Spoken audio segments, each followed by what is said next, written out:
చర్చని కొనసాగించే ముందు ఫ్యాక్షన్ రాజకీయాల మీద, ఫ్యాక్షన్ హింస మీద మేధావులు ఏమంటున్నారో ఒకసారి చూద్దాం. ఎప్పుడు ఎన్నికలు జరిగినా ఓడిపోయిన వాళ్ళు ఉక్రోషంతోటో, గెలిచిన వాళ్ళు విజయ గర్వంతోటో తగాదాలు పెట్టుకుంటారు. కొద్దిపాటి స్థాయిలో ప్రారంభమైన అవి పెద్ద తగాదాలుగా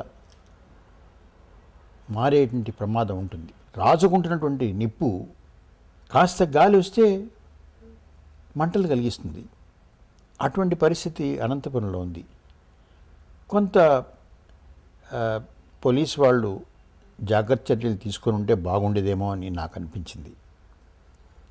రెండవది, కొన్ని ప్రాంతాల్లో ఫ్యాక్షన్స్ ఎప్పటి నుంచో ఉన్నాయి. మనం కొన్ని గెజెటేస్ తీసి చూస్తే బ్రిటిష్ కాలం నుంచి రాయలసీమలో ఉదాహరణకి కడప జిల్లా, కర్నూలు జిల్లా ఫ్యాక్షన్స్కి పెట్టింది పేరు. అక్కడ కూడా ఇదే పద్ధతిలో ఓడిపోయినటువంటి వాళ్ళకి గెలిచిన వాళ్ళకి మధ్య తగాదాలు వచ్చేటువంటి ప్రమాదం ఉంది. అటువంటివి ఇక్కడ కూడా వచ్చినాయి. ఇప్పుడు కర్నూలులోంచి కొన్ని ప్రాంతాలు ఉదాహరణకి గుంటూరు, ప్రకాశం జిల్లాలో కలిసినాయి. ఇప్పుడు ఏమవుతుందంటే అక్కడ కూడా మళ్ళీ అటువంటి కర్నూలులో ఉన్నటువంటి ఫ్యాక్షన్స్ సంస్కృతి కొంచెం అటు పక్కకు కూడా పోయింది. ప్రకాశం జిల్లా, కర్నూలు జిల్లా, కడప, అనంతపురం ఇటువంటి కొన్ని ఏరియాస్లో ఈ ఫ్యాక్షన్స్ని అదుపులో పెట్టడానికి ముందు జాగ్రత్త చర్యలు తీసుకోవాల్సిన అవసరం ఉంది. రాజకీయంగా పరిష్కారం కోసం కూడా ప్రయత్నం చేయాల్సిన అవసరం ఉంది. రాయలసీమలో కానీ అటువంటి కొన్ని పోలికలు ఉన్న పల్నాడు ప్రాంతంలో కానీ ఫ్యాక్షనిజాన్ని రూపుమాపడానికి, అరికట్టడానికి తెలుగుదేశం పార్టీ అయినా కాంగ్రెస్ పార్టీ అయినా చేసినటువంటి ప్రయత్నం దాదాపు శూన్యమని చెప్పుకోవాలి. నిజానికి రాజకీయ పార్టీలే కానీ ఫ్యాక్షనిజాన్ని పనిగట్టుకొని వాడకపోతే, పనిగట్టుకొని తమ ప్రయోజనాల కోసం పెంచకపోతే ఇది కేవలం గ్రామీణ ప్రాంతాల వైపరీత్యంగా ఉండిపోయేది. అట్లా కాకుండా దీని ఒక రాజకీయ సాధనంగా, అధికార సాధన కోసం, వ్యక్తుల యొక్క పదవులు, అధికారాన్ని నిలబెట్టడం కోసం సాధనంగా వాడుకొని అన్ని పార్టీలు ఈ పని చేసినాయి. దాన్ని ఒక భూతంగా తయారు చేసినాయి. గ్రామీణ ప్రాంతాలలో పెత్తందారుల అవలక్షణంగా ఉండింది ఇది. దాన్ని తాలూకా స్థాయిలో, జిల్లా స్థాయిలో, 2-3 జిల్లాలు, రాయలసీమ మొత్తం ప్రాంతం స్థాయిలో ఒక సాధనంగా మలుసుకొని, గ్యాంగులను తయారు చేసుకొని, హత్యలు చేసి, హింస చేసి అధికారం సంపాదించుకోవడం. దీనిని అరికట్టడానికి జరిగిందేదో జరిగింది, ఇక మీదటనైనా సరే ఫ్యాక్షనిజం అనేది లేకుండా, రాజకీయాలలో, సామాజిక జీవితంలో హింస లేకుండా ప్రజలు స్వేచ్ఛగా, శాంతియుతంగా, ప్రజాస్వామికంగా బతికే పరిస్థితి కల్పించడానికి ఈ ప్రభుత్వాలు ఏమైనా చేస్తాయనేది ప్రశ్న. ఇప్పటి వరకు జరిగిన చరిత్ర చూస్తే తెలుగుదేశం పార్టీ కానీ కాంగ్రెస్ పార్టీ కానీ మనకి ఏమాత్రం భరోసా కలగదు వీళ్ళు ఈ ప్రయత్నం చేస్తారని. పోలీస్ యంత్రాంగంలో ఫ్యాక్షన్ జోన్ అని, స్పెషల్ డిఐజీలని, స్పెషల్ ఐజీలని ఉంటున్నారు. కానీ వాళ్ళు రాజకీయ పాలకుల నుంచి ఆదేశాలు తీసుకుంటూ ఉన్నంతకాలం ఈ సమస్యను వాళ్ళు పరిష్కారం చేయరు. పోలీస్ యంత్రాంగం ఏం చేస్తుంది అంటే ఈ ఫ్యాక్షన్లో కింది స్థాయిలో ఉండేటువంటి కాల్బలం ఎవరైతే ఉంటారో వాళ్ళని పట్టుకోవడం, తన్నడం, అప్పుడప్పుడు ఎన్కౌంటర్ల పేరిట కాల్చిపారేయడం కర్నూలు, కడప జిల్లాలో జరుగుతున్నాయి. ఫ్యాక్షనిస్టులను చంపుతున్నాము, ఫ్యాక్షన్లోని కిరాయి హంతకులను చంపుతున్నాం అనే పేరు మీద బలహీన వర్గాలకు చెందినటువంటి కాల్బలాన్ని, కాలి సైనికుల్ని కాల్చి చంపుతున్నారు పోలీసులు. అంతే తప్ప ఫ్యాక్షనిజాన్ని అరికట్టడానికి, అణచడానికి వాళ్ళు కూడా ఏం చేయడం లేదు. ఇది ఒక రాజకీయ సమస్యగా గుర్తించి ప్రధాన రాజకీయ పక్షాలు జరిగిందేదో జరిగింది, ఇద్దరు వాడుకున్నారు, దీన్ని ఇద్దరు వాడుకొని బలపడ్డారు, ఇక మీటైనా ఇది జరగకుండా చూడాలి అనే సంకల్పం వాళ్లకు స్వతహాగా కలగదు. సమాజం కలిగించిన నాడు ఇది పోతుంది, అప్పటిదాకా మాత్రం పోయే అవకాశం లేదు. పోలీసులు నిష్పక్షపాతంగా కేసులు ఇన్వెస్టిగేషన్ చేసి వాటిపైన గట్టి చర్యలు తీసుకోవాలి. ఎవరైతే ఫ్యాక్షన్స్ ఉన్నారో, బాంబ్ మేకర్సు, ఈ గన్ మేకర్సు, ఇటువంటి వాళ్ళందరి మీద కూడా ఎప్పటికప్పుడు రైడ్స్ కండక్ట్ చేసి గట్టి యాక్షన్ తీసుకోవాలి. శిక్ష పడిన వారికి కూడా పెరోలు తెప్పించడంతో ఆ భయం అనేది లేకుండా పోతుంది. ఫ్యాక్షనిజం అనేది నిజంగా అదొక మహావ్యాధి లాంటిది. దానికి గట్టి చర్యలు తీసుకోవాలి. మరి అదే కాకుండా వాళ్ళ యొక్క స్వభావంలో మార్పు తీసుకురావాలి. అక్కడ ఆర్థికంగా, సామాజికంగా ఇంకా బాగా అభివృద్ధి చెందాలి. రాయలసీమలో చిన్న చిన్న ఇండస్ట్రీస్ లేకపోతే ఇంకా ఉపాధి కల్పనటువంటి ఇవి ఏర్పాటు చేసి వాళ్ళ యొక్క ఆర్థిక స్థితులు పెరిగితే వాళ్ళలో చైతన్యం రావాలి, వాళ్ళలో విద్య బాగా రావాలి. లేకపోతే ఆ ఫ్యూడల్ సిస్టమ్ అలాగే వాళ్ళు వెనకబడి ఉండటం, ఆ ఫ్యూడల్ సిస్టంలో వాళ్ళు ఇరుక్కుపడిపోయి, బంధించబడిపోయి వాళ్ళు అమాయక వాళ్ళు కూడా దీంట్లో దానికి బలి అవుతున్నారు. కాబట్టి వాళ్ళలో చైతన్యాన్ని తీసుకురావాలి, వాళ్ళలో విద్యా విధానం పెరగాలి, వాళ్ళలో మరి ఉపాధి కల్పన విధానాలు పెరగాలి. నేర చరిత్రలను రాజకీయాల్లోకి రానివ్వకుండా చట్టాలు తీసుకురావాలి. అన్ని రాజకీయ పార్టీలు కూడా యొక్క ప్రజా సంక్షేమాన్ని దృష్టిలో పెట్టుకొని ఇటువంటి వాళ్ళకి సీట్లు ఇవ్వకపోవటం, వాళ్ళని రాజకీయాల్లో రానివ్వకుండా యాక్షన్లు తీసుకోవాలి. దీనికి చిత్తశుద్ధి అవసరం. చిత్తశుద్ధి లేనంతకాలం ఇది ఇలాగే కంటిన్యూ అవుతుంటుంది. రాయలసీమ జిల్లాల్లో బాంబుల తయారీ అనేటువంటిది ఒక కుటీర పరిశ్రమగా ప్రతి ఊర్లోనూ ప్రతి దాంట్లోనూ ఉంది అనేటువంటి ఒక అభిప్రాయం ఉంది. బాంబుల యొక్క లభ్యత కూడా అంత విరివిగా ఉంది రాయలసీమ జిల్లాల్లో. ఈ ఫ్యాక్షనిజానికి ఎంతో అది దోహదం చేస్తుంది. ఫ్యాక్షనిజం వల్ల కూడా ఇది జరుగుతుంది. బాంబుల తయారీని ఆపాలి అనంటే ఏం చేయాలి? నేను ఒక విలేజ్ని గాలేరు నగరి గండికోట శంకుస్థాపన చేసిన చోట నుంచి పాదయాత్ర చేసుకుంటూ వచ్చాను. ఆ గండికోట శంకుస్థాపన రాయికి 3 కిలోమీటర్ల దూరంలో ఒక విలేజ్ ఉంది. విలేజ్ పేరు మర్చిపోయాను. అది జమలమడుగు తాలూకాలోకి వస్తుంది. ఆ విలేజ్లో బాంబులోనే తయారు చేయడమే వృత్తిగా పెట్టుకున్నారు. నేను ఇంతకుముందు ఒక ఎస్పీ గారు ఉన్నప్పుడు నివారించబడ్డాయనని ఆ సందర్భంలో గ్రామం వదిలిపోయాడు. ఇప్పుడు తిరిగి వచ్చారు. అనేక మంది చేతులు పోయినాయి, కాళ్ళు పోయినాయి, ముక్కులు పోయినాయి, అంగవికలు అయినారు. ఇప్పుడు ఏ ఉపాధి లేదు. ఫ్రాక్షన్ రాజకీయాల్లో ఉన్నటువంటి గ్రామాలు కానీ వాళ్ళ పిల్లలు కానీ ఇవాళ బయట ప్రపంచానికి వెళ్ళి స్వేచ్ఛగా చదువుకోగలిగినటువంటి రక్షణ వసతులు లేవు. ఎక్కడ ఏం జరుగుతుందో తమ పిల్లలకి.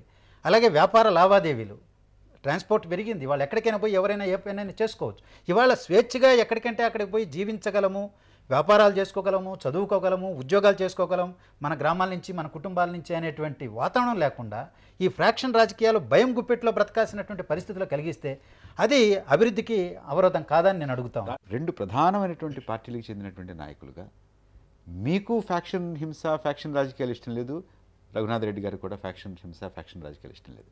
మీ 2 పార్టీలకి ఇష్టం లేదు, మీ 2 అధినాయకులకి ఇష్టం లేదు. అయినా కూడా ఇవాళ మీ జిల్లాల్లో రాయలసీమ ప్రాంతంలో ఫ్యాక్షన్ రాజకీయాలు, హింస చాలా దారుణంగా కొనసాగుతున్నాయి. అంటే మీకు ఇష్టం లేకపోయినా ఇది కొనసాగుతూ ఉన్నాయనంటే ఏమిటి దానికి ప్రధానమైన కారణం? మీకు ఇష్టం లేకపోయినా ఎవరు చేస్తున్నారు దీన్ని? ఇప్పుడు జరుగుతున్న దానికి అందరం ఈరోజు బాధపడాల్సిందే. ఇవన్నీ జరగకుండా మొత్తం మా వెనకంటే ఫాలోయర్స్కు మా సంబంధించిన కార్యకర్తలకైతే అందరికి కూడా సీరియస్ వార్నింగ్ ఇచ్చేయాలి. అంతే, మీరు ఏం తప్పు చేసినని పరిస్థితులు మీరేదో మనం అధికార పార్టీ ఉంది, మనదేదో జరుగుతుంది అనుకుంటే మీరు వదిలిపెట్టండి. ఎవరు తప్పు చేసినని ఖచ్చితంగా మీకు ఆ శిక్ష అనుభవించాల్సిన పరిస్థితి ఉంది. మీరు మాత్రం దీంట్లో ఏం లేదు, ఎవరు తప్పు చేసినని ఆ శిక్ష ఇలా జరగకూడదు అని మీరు అనుకుంటున్నారు, ఇలా జరగకుండా చర్యలు తీసుకోవాలని మీరు అనుకుంటున్నారు. ఇలా జరగడం మీకు ఇష్టం లేదు, అయినా కూడా జరుగుతున్నాయి. ఎంచేత జరుగుతున్నాయి? అయినా మీకు ఇష్టం లేకపోయినా రాంభూపాల్ రెడ్డి గారు చెప్పినట్లు ఇప్పుడు కార్యకర్తలకు కాకుండా ప్రజలకు ఉండే ప్రజాప్రతినిధులు కానీ ఆ పార్టీ నాయకులు కానీ కొద్ది ఇన్స్ట్రక్షన్స్ ఇవ్వాలి. ఆయన చెప్పినట్లు ఎటువంటి పరిస్థితుల్లో అధికారంలో ఉన్నా మేము వెనకేసుకురాము. ఇంతకుముందు తెలుగుదేశం పార్టీ అధికారంలో ఉన్న తెలుగుదేశం పార్టీ నాయకులు తప్పు చేస్తే కేసు పెట్టిన సంఘటనలు కోకొల్లు ఉన్నాయి. వాళ్ళ మీద యాక్షన్ ఇచ్చి అమలు చేసిన సంఘటనలు చాలా ఎక్కువగా ఉన్నాయి. అదేవిధంగా కాంగ్రెస్ పార్టీ నాయకులు కానీ ప్రజాప్రతినిధులు కానీ వాళ్ళ కింది స్థాయి కార్యకర్తకు నాయకులు అవగాహన కల్పించాలి. ఎటువంటి పరిస్థితుల్లో చట్టం మేము వ్యతిరేకంగా పోము, ఎటువంటి పరిస్థితులు మేము వెనకేసుకురామని చెప్పి అన్ని పార్టీల నాయకులు చేస్తే కొంతవరకు తగ్గిపోయడానికి అవకాశం ఉంది. రెండోది, ఈ అధికారులు కూడా పోలీసులు కూడా స్వేచ్ఛ ఇవ్వాలి. మేము పూర్తి స్వేచ్ఛ ఇచ్చాము. ఈవెన్ నేను శాసనసభ్యునిగా పనిచేశాను, ప్రభుత్వ విప్పుగా మంత్రి హోదాలో పనిచేశాను. ఎప్పుడు కూడా మేము తప్పుడు కేసులు పెట్టమని కానీ కేసులు వీళ్ళకి న్యాయం చేయమని కానీ సాధ్యమైనంతవరకు ఎటువంటి కేసులు చెప్పలేదు. నా దాంట్లో కుక్కంటిని చెప్పి దాదాపు 20 ఏళ్ళ హత్యలు జరిగిన సంఘటనకి రాజీ చేశాను. ప్రజాప్రతినిధులు ఉండే ఎన్నుకోబడిన ఎమ్మెల్యేలు కానీ మంత్రులు కానీ లేకపోతే ఇతర నాయకులు కానీ ఒక క్లియర్ మెసేజ్ బాటం లెవెల్ వరకు తీసుకొని పోతే ఇప్పుడు జరిగిన దాడులు చాలా ఎక్కువ జరిగినాయి. ఇంకా పోతే వీడిని మనం దీన్ని అదుపు చేయొచ్చు అనేటువంటిది మీ ఇద్దరు భావన. అయితే ఆ రకమైనటువంటి సందేశాన్ని మంత్రులు, ఎంపీ, ప్రజాప్రతినిధులు ఎందుకు పంపించలేకపోతున్నారు? అట్లా కాదు. ఈ రఘునాథ్ రెడ్డి గారు మాట్లాడుతూ మేము తెలుగుదేశంలో మేము అవన్నీ ఎంకరేజ్. ఇప్పుడు కర్నూలు జిల్లాలో ఫస్ట్ సురేంద్రబాబును ఎస్పీగా వేసినారు, 1 నెల ఉంచినారు. తర్వాత సంతోష్ మెహరాన్ని పెట్టినారు, 11 నెలలకు మార్చినారు. వీళ్ళిద్దరిని మార్చాల్సిన అవసరం ఎందుకు వచ్చింది చెప్పండి. ఇప్పుడు ఎవరు అధికారంలో, మేమందరం రాజకీయ నాయకులు ఎట్లా తయారైపోయినామంటే మేము పబ్లిక్ మీటింగ్లో వేదికలెక్కి చెప్పేటప్పుడు మాత్రం మేము నీతులు చెప్తున్నాం. రాజకీయ నాయకుల్లో మాలో ఖచ్చితంగా మేము ఒకటి పరివర్తన రావాలి. మేము మీటింగ్లో ఏ మాట మాట్లాడుతున్నామో ఆ మాట ఖచ్చితంగా ప్రజల ముందు ఏం చెప్తున్నామో మేము చేసే పనిలో కూడా దాన్ని ఖచ్చితంగా అమలు పరచాలి. అమలు పరిచినప్పుడే మనం ఈ ప్రాంతంలో ఈ ఫ్యాక్షన్లో మనం పోలీసు వాళ్ళకు వీళ్ళకందరికీ మనం అధికారాలు ఇచ్చి వాళ్ళని ఎవరైనా తప్పు చేయని అధికార పార్టీ కానీ లేకుంటే ప్రతిపక్షం కానీ ఎవరు తప్పు చేసినా ఇమ్మీడియట్ యాక్షన్ తీసుకొని చెప్పాలి అనుకున్నప్పుడు ఈ ఫ్యాక్షన్ 90% వరకు తగ్గించు. లక్ష్మీనారాయణ గారు, ఇప్పుడు రాజకీయ పార్టీలు ఈ ఫ్యాక్షనిస్టులు హింసని ప్రోత్సహించేటటువంటి వ్యక్తుల్ని ఒంటరి వాళ్ళని చేసి దూరం చేసి ఆ పార్టీలతో సంబంధం లేకుండా రాజకీయాలు కలుషితం కాకుండా చూసేటటువంటి చర్యలు చేపట్టలేవా? గతంలో గ్రామాల మీద పెత్తనం కోసం గ్రామకక్షలు కొనసాగిస్తే ఇవాళ అక్రమ సంపాదన ఆర్జించడం కోసం కూడా ఇవాళ గ్రామకక్షలు కొనసాగిస్తూ ఉన్నారు. నేను ఇంతకుముందు ప్రస్తావించాను ప్రాజెక్టులకు సంబంధించి. అలాగే ఆ ప్రాంతంలో పరిశ్రమలు రాకపోవడానికి కూడా ప్రైవేట్ వాడు వచ్చి పెడితే వాళ్ళను బెదిరించి తన్ని కొట్టి హత్యలు చేసి కూడా డబ్బులు వసూలు చేసేటువంటి ఘటనలు నేను కడప జిల్లాలో చూశాను. వాటికి వ్యతిరేకంగా ఫైట్ చేసినటువంటి కార్యకర్తను నేను. అందుకని ఆ ప్రాంతం పారిశ్రామికంగా లేకపోతే వ్యవసాయకంగా అభివృద్ధి కాకపోవడానికి ఇది కూడా కారణం. అక్రమ సంపాదనా పరులు ఈరోజు రాజకీయాల్లో ప్రధాన భూమిక పోషించుతున్నటువంటి రోజుల్లో వాళ్ళకు అండగా నిలిచినటువంటి రాజకీయ పార్టీలు ఉన్నంతకాలం దీన్ని అరికట్టడం అనేది చాలా కష్టం. నేను ఒక ఉదాహరణ చెప్తాను. అనంతపురం జిల్లాలో నేను పర్యటనకి వెళ్ళినప్పుడు గుంతకల్లో నేను చూశాను. ఒకవైపునేమో ఆకలి చావులు సంభవిస్తున్నాయి, లక్షల సంఖ్యలో ప్రజలు వ్యవసాయ కార్మికులు వలసలు వెళ్తున్నారు, కరువు కాటకాల మధ్య సిక్కి శల్యమైపోతా ఉంది ప్రజలు. కానీ దేశంలో ఏ కొత్త మోడల్ కారు ఇంపోర్ట్ అయినా లేకపోతే తయారైనా ఆ కారు అనంతపురం జిల్లాలో ప్రత్యక్షమవుతుంది. అంటే హౌ ఇట్ ఈస్ పాసిబుల్? ఎలా సాధ్యమవుతున్నది? అక్రమ సంపాదనా పరులు, ఫ్రాక్షనలిస్టులు దీన్ని పోగేసుకొని ఇటువంటి వాటిని కొనగలుగుతున్నారు. వాళ్ళ చేతుల్లో పావులైపోతున్నారు ప్రజలు. లక్ష్మీనారాయణ గారు, ఇప్పుడు వీరందరికీ నిరుద్యోగం ఉంది, నిరక్షరాస్యత ఉంది, అక్కడ ఉద్యోగ అవకాశాలు లేవు, పరిశ్రమలు రావట్లేదు, వ్యవసాయాలు బాగోవటం లేదు, అందుచేత ఫ్యాక్షనిజానికి వారు ఆకర్షింపబడుతున్నారు, ఫ్యాక్షనిజం అంటే ఒక మోజు వస్తుంది అనేటువంటి మాట వారు అన్నారు. మీరేమంటున్నారంటే అక్కడ అభివృద్ధి చేద్దామంటే అభివృద్ధి జరగనివ్వడం లేదు ఈ ఫ్యాక్షనిస్టులు, వాళ్ళని బలవంతంగా డబ్బులు వసూలు చేస్తున్నారు, ప్రాజెక్టులు కట్టడానికి వీళ్ళు. ఒక చోటేమో ప్రాజెక్టు కడితే ఫ్యాక్షనిజం పోయేటటువంటి అవకాశం, ఫ్యాక్షనిజం పోతేనే కానీ అక్కడ పరిశ్రమలు అభివృద్ధి వచ్చేటటువంటి అవకాశం లేకపోతే ఎలాగ ఈ రెండింటిని తీసుకొచ్చి మనం ఫ్యాక్షనిజాన్ని అంతమొందించి ఆ జిల్లాల్లో అభివృద్ధి సాధించడానికి ఏమిటి మార్గం? ఇప్పుడు ఒకటి అభివృద్ధి చెందినటువంటి ప్రాంతాల్లో కూడా ఫ్రాక్షనలిజం వచ్చింది. నేను ఇంతకుముందు చెప్పినట్టు రాయలసీమ నుంచి నరసరావుపేట, గుంటూరు ప్రాంతానికి కూడా ఎక్స్పాండ్ అయింది. అభివృద్ధి చెందినటువంటి ప్రాంతం అది, అదేమీ రాయలసీమగా వెనుకబడినటువంటి ప్రాంతం కాదు. ఇక్కడ ప్రత్యేకించి రాయలసీమ ప్రాంతంలో ఇప్పుడు కేసీ కెనాల్, ఒకప్పుడు పొద్దుటూరు ప్రాంతంలో పెద్ద ఎత్తున ఈ హత్యా రాజకీయాలు కొనసాగేది. ఇవాళ కేసీ కెనాల్ వచ్చి 2 పంటలు పండించుకోవడమో, కనీసం ఒక పంట పండించుకునే పరిస్థితి వచ్చేటప్పటికి వాళ్ళ పిల్లల్ని చదివించుకోవాలి, వాళ్ళు ఇతర ప్రాంతాలకు వెళ్ళాలి, ఇటువంటి రావడం వల్ల గ్రామాల్లో ప్రజల్లో చైతన్యం వచ్చింది. అందువల్ల అభివృద్ధి జరిగితే సమాజం ముందుకెళ్లే కొద్దీ మానసిక వికాసం గ్రామ ప్రజల్లో కూడా వస్తుంది, అక్షరాస్యత పెరుగుతుంది, ఉద్యోగాల కోసం వెళ్ళేటువంటి, వ్యాపారాలకు వెళ్ళేటువంటి వాళ్ళు వస్తారు. తద్వారా ప్రజలకు తమకు తాము చైతన్యవంతులై ఫ్రాక్షనిజం సంఖ్యల నుంచి బయటపడడానికి ఒక అవసరం దోహదపడుతుంది. కానీ ఫ్రాక్షన్ లీడర్స్గా ఉన్నటువంటి వాళ్ళు ఈ అభివృద్ధిని రాకుండా నివారిస్తే తమ యొక్క పట్టు రాజకీయాల్లో తమ అక్రమ సంపాదన కొనసాగడానికి అవకాశం ఉంది. ఇది కాంట్రడిక్షన్. కానీ ఇప్పుడు రాంభూపాల్ రెడ్డి గారు చెప్పారు, ఒకరే కాదు, ఇవాళ వెనుకబడినటువంటి వాళ్ళు, అసలు చనిపోతున్నటువంటి వాళ్ళు ఎవరు? ఈ ఫ్రాక్షన్ రాజకీయాలు హత్యలకు గురవుతున్నటువంటి వాళ్ళు ఎవరు? బడుగు బలహీన వర్గాలకు సంబంధించినటువంటి వాళ్ళు ఎక్కువ మంది. అంటే నేను అనడం ఫ్రాక్షన్ లీడర్లు పోవడం లేదు, చనిపోవడం లేదని కాదు. కానీ కొన్ని సందర్భాల్లో ఫ్రాక్షన్ లీడర్లు హత్య నేరం కింద మోపబడినా కానీ వాళ్ళ బదులు మేము చంపామని చెప్పేసి ముందుకొచ్చి జైలుకి వెళ్ళి శిక్షలు అనుభవిస్తున్నటువంటి బడుగు బలహీన వర్గాల వాళ్ళు, నిరుపేదలు, ఆకలితో అలమటించేటువంటి వాళ్ళు ఉన్నారు. రాంభూపాల్ రెడ్డి గారు, రఘునాథ్ రెడ్డి గారు, ఇద్దరు వ్యక్తుల మధ్య కానీ 2 సమూహాల మధ్య కానీ ఒక కొట్లాట, ఒక వైరుధ్యం ఉందనంటే దానికి ఏదో ఒక కారణం ఉంటుంది. 2 ఫ్యాక్షన్ల మధ్య వైరుధ్యం ఉండడానికి, వారిద్దరి మధ్య వైషమ్యాలు పెరగడానికి, వారిద్దరి మధ్య ఈ రకమైనటువంటి దెబ్బలాట్లు ఉండడానికి, యుద్ధ వాతావరణం ఉండడానికి మీ అనుభవాల్లో ఏమిటి కారణం? మీకు మరొకరి వారికి ఏమిటి తగాదా? ఆధిపత్యమే మెయిన్గా కారణం. ఈ గ్రామం మీద ఆధిపత్యం నాకు కావాలనుకుంటున్నాను, రావతల అతను కూడా కావాలనుకున్నప్పుడు మా ఇద్దరి మధ్య అదే క్లాస్ వస్తున్నది. రఘునాథ్ రెడ్డి గారు, కుటుంబ వారసత్వంగా ఫ్యాక్ట్స్ వచ్చిన సంఘటనలకు ఉన్నాయి. ఎగ్జాంపుల్ రాంభూపాల్ రెడ్డి గారే, వాళ్ళ తండ్రుల నుంచి కొంతమందికి సంక్రమించాయి.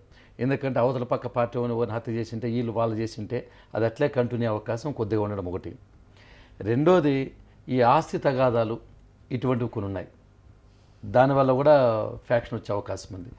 ఇంకోటి ఏమంటే వీళ్ళు ప్రోత్సహించకపోయినా పల్లెటూరులో వాళ్ళకుండే వ్యక్తిగత సమస్యలు కూడా కొన్ని గ్రూపులకు విడిపోతారు. ఆయన వర్గం వీళ్ళు, ఈయన వర్గం వాళ్ళని విడిపోవడము, వాళ్ళు కొట్లాడుకుంటే తప్పనిసరి పరిస్థితులు వీళ్ళు ప్రోత్సహించవలసిన అవసరం ఉంటుంది. ఎందుకంటే వాళ్ళ గ్రూపు ఆ పార్టీకి సంబంధించిన వాళ్ళు కాబట్టి. ఒకటి ఫ్యాక్షన్ని నాయకత్వం వహించేటటువంటి వ్యక్తి, రెండోది ఫ్యాక్షన్లో ఒక అనునాయుడిగా ఉండేటటువంటి వ్యక్తి. వీరిద్దరిని ఈయన ఎలా ఉంటాడు, ఈయన ఎలా ఉంటాడు, లీడర్ ఫ్యాక్షన్ని నడిపేటటువంటి వారు ఎలా ఉంటారు, వారికి ఉన్నటువంటి సామాజికమైనటువంటి, ఆర్థికపరమైనటువంటి, మానసికపరమైనటువంటి నేపథ్యం ఏమిటి? నా వరకు నేను ఫ్యాక్షన్ వద్దనుకునే పరిస్థితిలో నేను ఉన్నాను. డిఫరెంట్ క్యారెక్టర్లు ఉంటారు, ఒకరి క్యారెక్టర్ ఒకరికి ఉండదు. ఫ్యాక్షన్ ఒక ఏరియాలో ఒక విధంగా ఉంటుంది. ఊళ్ళల్లో గ్రామాల్లో ఇప్పుడు ఊళ్ళల్లో 2 గ్రూపులు ఉంటాయి. మేము ఫ్యాక్షన్ ఒకవేళ మేము పెట్టకపోయినని ఊళ్ళల్లో వాళ్ళకు వాళ్ళలో వాళ్ళ మనస్పర్ధలు ఉండేటోళ్ళు ఒకరు ఒక రాంభూపాల్ రెడ్డి గారు ఎలా పోషిస్తారు? మనం కుటుంబాలని పోషించుకోవడానికే మనం చాలా కష్టపడి చేయాల్సినటువంటి పరిస్థితుల్లో ఉన్నాం. మన కుటుంబం కాకుండా ఒక 100 మంది 1500 మంది కుటుంబాలని మనం పోషిస్తూ వాళ్ళ ఆలనా పాలనా చూసుకుంటూ ఉన్నటువంటి. కానీ అంత మీరు అనుకున్నట్టు ఇప్పుడు ఎమ్మడిండే మనుషులకు అందరికీ ఏదో మేము చేస్తున్నాము, వాళ్ళు మేము చేస్తుంటే మా ఎమ్మడి ఉన్నారనుకోండి మాత్రం మేము ఫ్యాక్షన్లో పని చేసేటటువంటిది పార్ట్ టైం. మీకు ఒకటి మాకు మీరు అట్లా అనుకుంటే మా ఎమ్మడి ఉండేటోళ్ళు ఒక 15 మంది 20 మంది తప్ప 1000 మంది కానీ లేకుంటే 100 మంది కానీ మా ఎమ్మడి ఉన్నారు. లక్ష్మీనారాయణ గారు మీరేమంటారు? నేను మన్నించాలి, విభేదిస్తాను. అసలు ఏమీ ఖర్చు ఉండదు ఫ్రాక్షన్ లీడర్స్ కానీ. ఆ 15 మందో 20 మందో 50 మందినో నిత్యం ఒక పూట ఉదాహరణకి ఒక గ్రామం నుంచి కడపకు జిల్లా హెడ్ క్వార్టర్కి వచ్చిపోవాలంటే నాయకుడితో పాటు వీళ్ళందరూ వస్తారు. 3 వెహికల్ 4 వెహికల్ కావాలి, వాళ్ళకి ఆయుధాలు కావాలి. ఒకప్పుడు బహిరంగంగా తుపాకులు పట్టుకొని తిరిగేవాళ్ళు, బాంబులు పట్టుకొని తిరిగేవాళ్ళు. వాళ్ళందరికీ ఖర్చు ఎవరు భరించాలి? వాటికి ట్రాన్స్పోర్ట్ ఖర్చులు ఎవరు భరించాలి? అవన్నీ ఫ్రాక్షన్ లీడర్లే భరించేవాళ్ళు. అందువల్ల కేసులు వస్తాయి. కేసులు వచ్చిన తర్వాత కూడా 200 మంది 100 మంది కేసుల్లో ఇన్వాల్వ్ అయినటువంటి వాళ్ళందరూ కోర్టులకు అటెండ్ కావాలి. 2 ఏళ్ళు 3 ఏళ్ళు కావాలి. దీనికి డబ్బు కావాలి. ఎవరు పెడుతున్నారు? వాళ్ళే పెట్టుకోరు. వాళ్ళ కేసులు అయితే వాళ్ళు పెట్టుకుంటారు. కానీ ఫ్రాక్షన్లో అంతర్భాగంగా వచ్చినప్పుడు అనివార్యంగా ఫ్రాక్షన్ లీడర్సే పెట్టుకోవాలి. ఈ డబ్బులు భరించడానికి అక్రమ సంపాదన కావాలి, నేను ఇంతకుముందు ప్రస్తావించినట్టు. అందువల్ల ఇట్ ఈస్ ఎ చైన్. ఇది ఒకదానికొకటి ఉన్నటువంటి అనుబంధం. ఇది ఏ ఒక్కదాన్ని మనం చూసి దాన్ని పరిష్కరిద్దామంటే ఇది పరిష్కారం కాదు. రాజకీయ బిల్ కావాలి. ఇంతమంది యొక్క మంచి చెడ్డలు చూస్తూ వెళ్ళడం అనేది చాలా కష్టమైనటువంటి పని. ఫ్యాక్షన్ వీళ్ళందరూ కూడా ఫ్యాక్షన్ కోరుకోవాలనుకునే వాళ్ళల్లో 100కి 90 మంది ఫ్యాక్షన్ వద్దనుకునే వాళ్ళే కేవలం ఒక 10 మందే. మా ఎట్లాటోళ్ళం ఫ్యాక్షన్ మాన్కాన్ అనేటోళ్ళు మా ఎట్లాటోళ్ళు చాలా మంది ఉన్నారు. కాస్త యువరక్తం ప్రవహించేటప్పుడు ఎమోషనల్గా ఈ పెత్తనం కోసం ముందుకెళ్తున్నారు. ఇందులో బాగా పీకల వరకు కూరుకుపోయిన తర్వాత, అనేక కేసులు వచ్చిన తర్వాత, అనేక ఇబ్బందులు వచ్చిన తర్వాత కాస్త రియలైజేషన్ వచ్చి 30 ఏళ్ళు 40 ఏళ్ళు ఈ పాలిటిక్స్లో పడిపోయి స్వేచ్ఛ జీవితం లేక రక్షణ లేనటువంటి పరిస్థితి వచ్చినప్పుడు వాళ్ళు నిజమే ఆ కోరిక వాళ్ళ నుంచి వస్తూ ఉంది. ఎందుకు ఈ జీవితం? ఈ ఆలోచనతో వాళ్ళకు వచ్చిన చైతన్యంతో ఏదో 30 ఏళ్ళు 40 ఏళ్ళు 20 ఏళ్ళు దాంట్లో ఇదైపోయిన తర్వాత వస్తున్నటువంటి రియలైజేషన్ ఇది. ఇప్పుడు మేము కాంప్రమైజ్ అయినాం. మా అనుచరులు వాళ్ళని గిన కన్సల్ట్గా తీసుకుంటే రేపొద్దున ఏం జరిగినని మాకు చెడ్డ పెరగదు. మొత్తం వాళ్ళందరినీ నిర్ణయం తీసుకొని వాళ్ళు మీ నిర్ణయానికి మేమందరం కట్టుబడి ఉంటాం. వద్దు ఎన్ని రోజులు దీనికి మనం ఎక్కడో ఒకట ఫుల్ స్టాప్ పెట్టాలనే ఉద్దేశంతో అందరం నిర్ణయించుకోవడంతోనే సీఎం గారి దగ్గర మేము కాంప్రమైజ్ అయినది. ఎన్నికల అనంతరం హింస అనే అంశాన్ని మనం చర్చిస్తున్నాం. చర్చను కొనసాగించే ముందు ఒక చిన్న విరామం.